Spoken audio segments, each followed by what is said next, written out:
ሁላችንም ቅርንፉድን ለጥርስ ህመም ወይንም ለምግብ ማቃጠያነት እንጠቀመዋለን። ነገር ግን ይህንን ተአምረኛ ቅመም ከሌሎች 5 የተፈጥሮ ነገሮች ጋር ደባልቀን ስንጠጣው ምን አይነት አስገራሚ የጤና ጥቅሞች እንደምናገኝ ያውቃሉ? በዛሬው ቪዲዮአችን ቅርንፉድን ከሞቀ ውሃ፣ ከአረንጓዴ ሻይ፣ ከሞቀ ወተት፣ ከማርና ከቀረፋ ጋር አዋህደን ስንጠጣ የሚፈጠረውን ተአምር እንመለከታለን። ለእያንዳንዳቸው ውህዶች ለየት ያለ የጤና ችግር መፍትሄ ናቸው።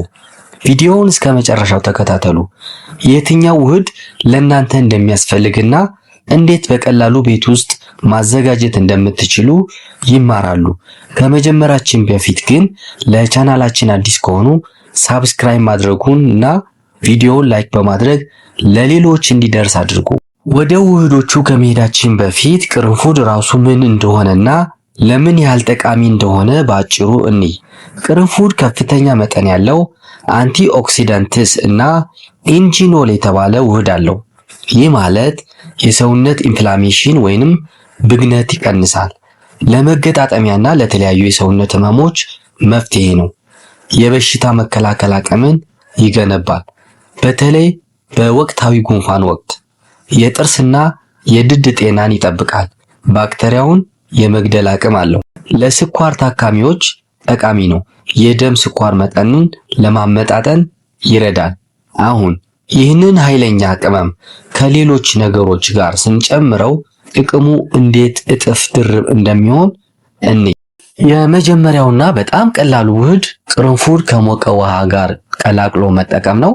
ጥቅሙ ምንድነው? ይህ ውህድ በተለይ ለአተነፋፈስ ችግር፣ ለጉሮሮ ህመም፣ ለሳልና ለጉንፋን ፍቱን መድኃኒት ነው። እንዲሁም መልካም የአፍ ጠረን እንዲኖረን ያደርጋል። ቅርንፉድ ውስጥ ያለው የጂኖል እንደ ተፈጥሯዊ አክታ የሚያስወጣ ሆኖ ያገለግላል። የሞቀ ውሃ ደግሞ ጉሮሮን በማለስለስ እፎይታ ይሰጣል። በተጨማሪም ጠዋት በባዶ ሆድ መጠጣት የሆድ መነፋትን እና የምግብ መፈጨት ችግርን ይቀንሳል። እንዴት እናዘጋጀው የሚለውን ለመመለስ ያህል 3 ወይም 4 የቅርንፉድ ፍሬን በአንድ ብርጭቆ የፈላ ውሃ ውስጥ መጨመር፣ ለ5 እስከ 10 ደቂቃዎች ያህል ከርኖ ማቆየት። ቅርንፉዱ ጠቃሚ ዘይቱን ወደ ውሃው እንዲለቅ ማለት ነው። በመቀጠል ለብ ሲል ቅርንፉዱን አውጥተው ወይንም ከነቅርንፉዱ መጠጣት ማለት ነው። ጠዋት ላይ መጠጣት በተለይ የሚመከር ይሆናል። ሁለተኛው ውህድ ቅርንፉድ ከአረንጓዴ ሻይ ጋር ቀላቅሎ መጠቀም ነው። ይህንን ስታረጉ የምታገኙት ጥቅም ምንድነው? ይህ ውህድ ለክብደት መቀነስ ለሚፈልጉ ሰዎች ፍጹም ምርጫ ነው። አረንጓዴ ሻይ ራሱ የሰውነትን ሜታቦሊዝም በመጨመር ስብን ያቃጥላል። ቅርንፉድ ደግሞ ይህንን ሂደት ያፋጥናል። እንዲሁም የደም ስኳር መጠንን በማመጣጠን የረሃብ ስሜት እንዳይሰማን እና አላስፈላጊ ምግቦችን እንዳንመገብ ይረዳል። ከፍተኛ አንቲኦክሲዳንት ስላለው ደግሞ ቆዳችን እንዲያምር ያደርጋል ማለት ነው። አዘገጃጀቱን ስንመለከት የአረንጓዴ ሻይ ቅጠልን ወይንም ቲባንግ እና 3 የቅርንፉድ ፍሬን በአንድ ብርጭቆ ውስጥ መጨመር፣ የፈላ ውሃ ይጨምሩበትና ለ5 ደቂቃዎች ያህል ማቆየት። በመቀጠል ቀዝቅዞ ለብ ሲል መጠጣት። ከምግብ በኋላ መጠጣት የበለጠ ተጠቃሚ ያደርጋል። ሶስተኛው አስደናቂ ውህድ ደግሞ ቅርንፉድ ከሞቀ ወተት ጋር ቀላቅሎ መጠቀም ነው። ይህንን ስታደርጉ የምታገኙት ጥቅም ይህ ውህድ በተለይ ከፍተኛ የሰውነት ድካም ላለባቸው፣ የመገጣጠሚያ ህመም ላለባቸውና እንቅልፍ ማጣት ላስቸገራቸው መፍትሄ ነው። ወተት ውስጥ ያለው ካልሲየም እና ፕሮቲን ከአጥንት ጥንካሬ በተጨማሪ ዘና የሚያደርግ ስሜት ይሰጣል። ቅርንፉድ ደግሞ የሰውነት ህመምን እና ብግነትን ይቀንሳል። ማታ ከመተኛታችሁ በፊት መጠጣት ትልቅና ረጋ ያለ እንቅልፍ እንድታገኙ ይረዳችኋል። በተጨማሪም ይህ ውህድ የወንድነት ሆርሞንን ለማሳደግና የጾታ ግንኙነት ኃይልን ለመጨመር እንደሚረዳ ጥናቶች ያመላክታሉ።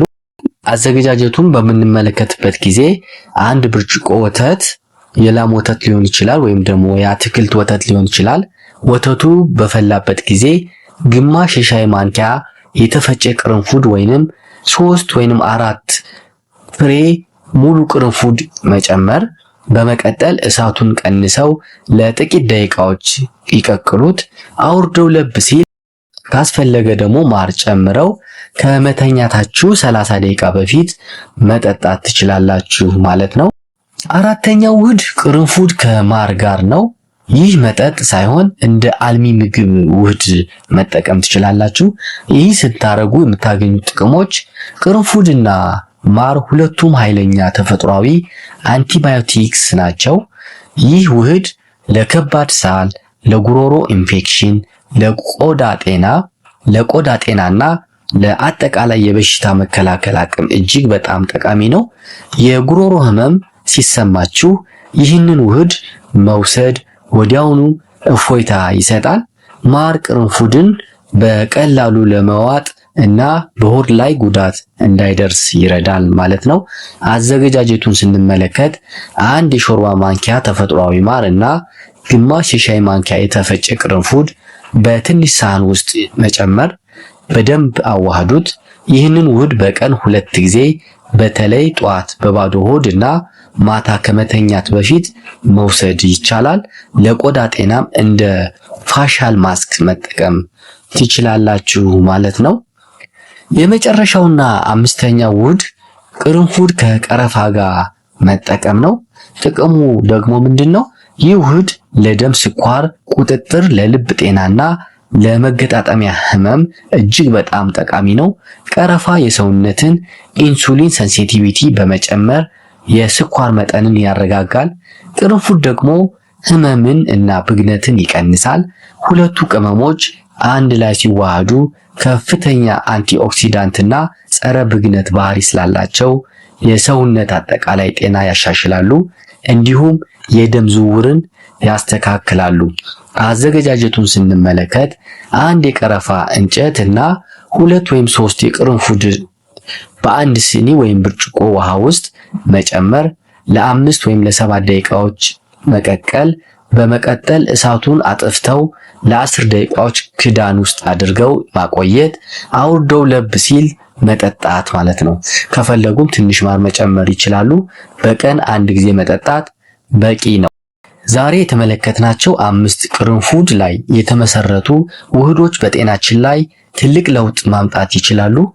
የትኛው ውህድ ለእናንተ የተሻለ እንደሆነ መርጣችሁ መጠቀም ትችላላችሁ። ምንም እንኳን እነዚህ የተፈጥሮ ነገሮች ቢሆኑም ቅርንፉድን በብዛት መጠቀም፣ ለምሳሌ በቀን ከ10 በላይ ሙሉ ቅርንፉድ በሆድ በጉበት ወይንም በደም መርጋት ላይ ችግር ሊያስከትል ይችላል። እንዲሁም እርጉዝ ሴቶች፣ የሚያጠቡ እናቶች ወይንም የመድኃኒት ተጠቃሚዎች ከመጠቀማቸው በፊት ሐኪማቸውን ማማከር አለባቸው። የዛሬው ቪዲዮ ጠቃሚ እንደነበረ ተስፋ አደርጋለሁ። ከነዚህ 5 ውህዶች መካከል የትኛውን ለመሞከር አስባችኋል? ወይንም ሞክራችሁት የምታውቁት የትኛውን ነው? ኮሜንት ላይ ጻፉልን። ለቀጣይ ቪዲዮዎች አዲስ ከሆኑ ሳብስክራይብ ማድረጉን እና ቪዲዮውን ላይክ ማድረጉን አይርሱ። ስለተከታተላችሁን እናመሰግናለን። በጤና እንገናኝ።